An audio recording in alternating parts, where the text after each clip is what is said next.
Alrighty, here we go. Simplify. Assume all variables represent non-negative real numbers. Square root of n to the 39th times square root of n to the 87th. Here we go.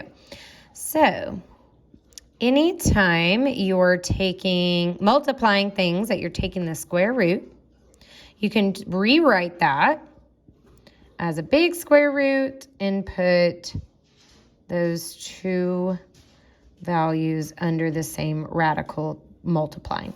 Okay, so these two things are equivalent. Now, we know how to simplify this.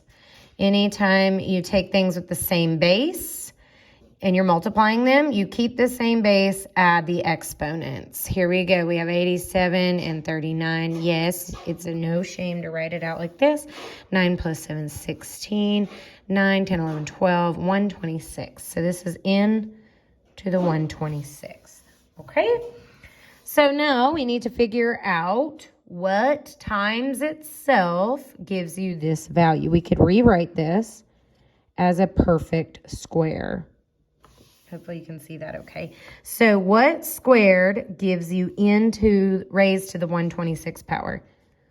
So n raised to what power squared? So remember, these are multiplied. So what times 2 gives you 126? Essentially, you just divide. So 12 divided by 2, that's a 2, not a z, is 6.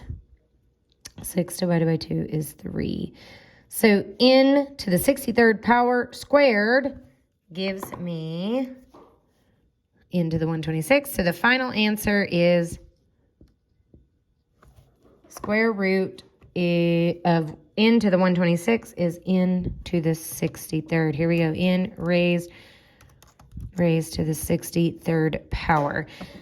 Now, normally you would need those absolute value bars because we are taking the square root. However, this told you that it's non-negative. So you don't need the absolute value bars.